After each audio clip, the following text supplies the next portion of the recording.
En este caso de la temperatura del mar, el Mediterráneo evidentemente está alcanzando una temperatura altísima, 3-4 grados por encima de lo habitual. El cambio climático evidentemente tiene consecuencias, lo solemos hablar, las consecuencias que tiene en tierra, pero es que dentro del mar, bajo el mar, también las tiene, y muchas. Esos grados no son cualquier cosa, y parece que se apunta a una tendencia que puede tener un largo recorrido. Saludamos a Juan José Vergara, catedrático de Biología de la Universidad de Cádiz. Buenas tardes, profesor Vergara. Hola, ¿qué hay? Buenas tardes. Un placer saludarle. Bueno, ¿qué significa esto? Es decir, ese incremento de temperatura, ¿qué nivel de, qué consecuencias, qué riesgo tiene?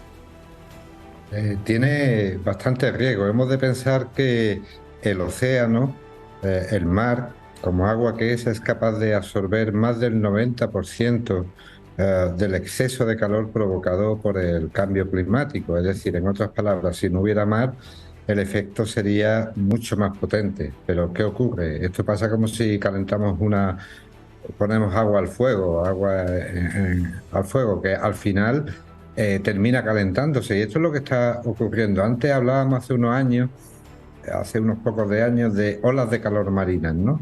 Que igual que tenemos las olas de calor terrestres, tener fenómenos transitorios de incremento de temperatura, pero tenemos que ya casi redefinir las olas de calor marina, porque se está convirtiendo en algo casi permanente. Y el Mediterráneo es un mar particular, bastante cerrado, con unas cuestiones especiales de circulación, que se está calentando enormemente. Esto tiene repercusiones globales, y tiene repercusiones globales a nivel de la vida de los ecosistemas. Bueno, se ha congelado la imagen y la conversación con el profesor Vergara. Enseguida intentamos recuperar esa comunicación. Profesor Vergara, decía usted, y el dato es muy gráfico, que el mar absorbe, que los océanos absorben el 90% de la energía de la atmósfera. Hay quien ha utilizado una expresión que no sé si le parecerá válida, desde luego es muy gráfica: incendios en el mar. Incendios que no tienen fuego, pero que el incremento de la temperatura acaba provocando un efecto devastador en el fondo marino, equivalente a que hubiese habido allí un incendio. Totalmente. Aquí tenéis unos corales, y lo que ocurre en el mar es que ecosistemas muy maduros, equivalentes a un bosque de alcornoque o a un bosque de encina, se están, entre comillas, quemando en el mar. Pues, por ejemplo, bosques, arrecifes de coral, bosques de plantas marinas, de fanerógamas marinas, bosques de algas pardas, los kelp, ¿no? Estos están desapareciendo, se están quemando a veces con estas olas de calor. Y evidentemente volver al estado inicial no es inmediato, igual que ocurre en tierra cuando tenemos un incendio. Eso que conlleva una pérdida de biodiversidad, y podemos pensar, bueno, ¿y qué importa eso de la biodiversidad? Sí que importa, porque nos dan una serie de funciones y de servicios. A todos nos gusta alimentarnos con pescado, ¿verdad? Y a todos nos gusta que los ecosistemas nos brinden una serie de condiciones. Entonces eso lo perdemos cuando estos ecosistemas, como aquí tenéis un coral naranja, se pierde, ¿no?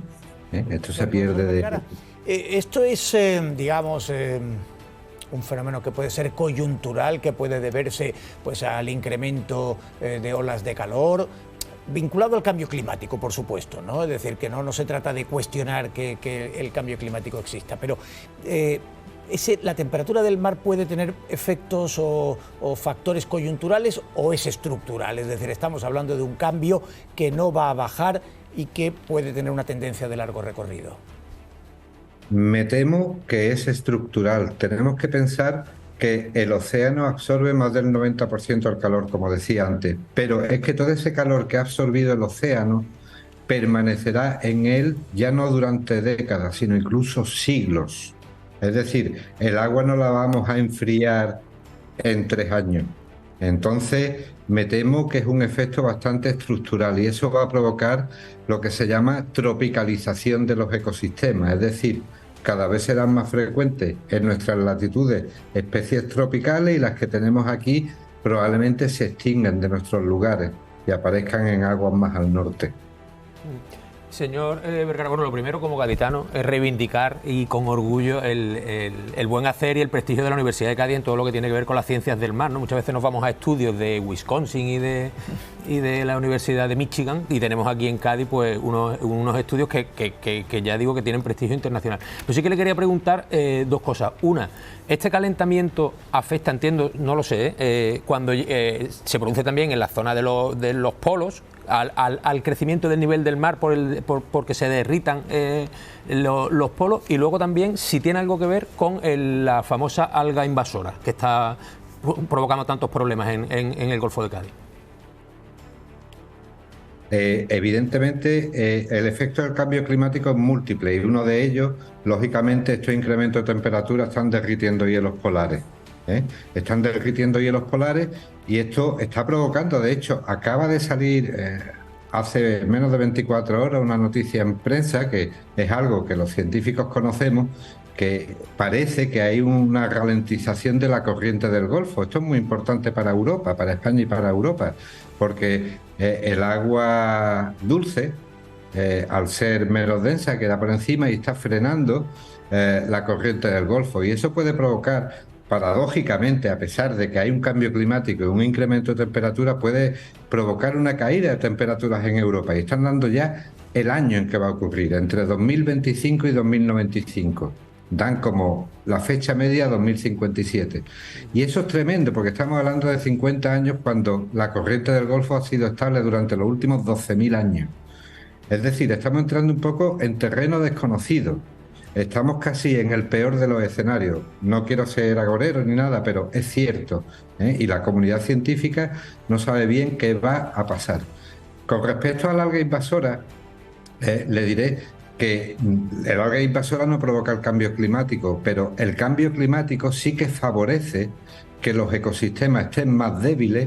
Esto es como la salud de uno, ¿no? Cuando uno está sano, puede haber virus y uno, pues nada, no se contagia, ¿verdad? Pero cuando uno tiene las defensas bajas, cuando uno está mal, puede ocurrir que se contagie de enfermedad, ¿no? Pues lo mismo está pasando con las algas invasoras y con las especies invasoras en general.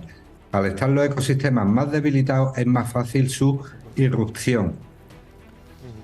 Pues, bueno, se nos ha vuelto a congelar la comunicación con el profesor Juan José Vergara, pero hemos tenido la posibilidad de mantener la entrevista completa, ha sido verdaderamente interesante, y si nos está oyendo todavía, pues le agradecemos mucho al profesor, al catedrático Juan José Vergara de la Universidad de Cádiz, que nos haya atendido. En fin, que son otros asuntos a los que se le presta poca atención, y convendría poner más el foco. Hay mucha diferencia entre, yo siempre lo digo, ¿verdad? Tengo familia en Alicante, y es impresionante cuando te metes en el agua la diferencia de temperatura que si te bañas a la semana en la Antilla. O sea, es impresionante la verdad. No, y además que los efectos del cambio climático en el ámbito oceánico, porque en tierra podemos hacer más cosas para mitigar, ¿verdad? Para convivir con los efectos, ¿no? Pero los que se producen a escala oceánica. Este fin de semana se publicaba un reportaje que daba bastante canguelo, y esa inversión de la corriente de la que hablaba el profesor. En fin, terreno desconocido, la expresión que él ha empleado, y parece que sabe lo que habla. Si para él es desconocido, inquieta, desde luego. Bueno, pues la temperatura en el Mediterráneo está muy alta. Curiosamente, en el entorno del estrecho es distinto, tiene corrientes propias.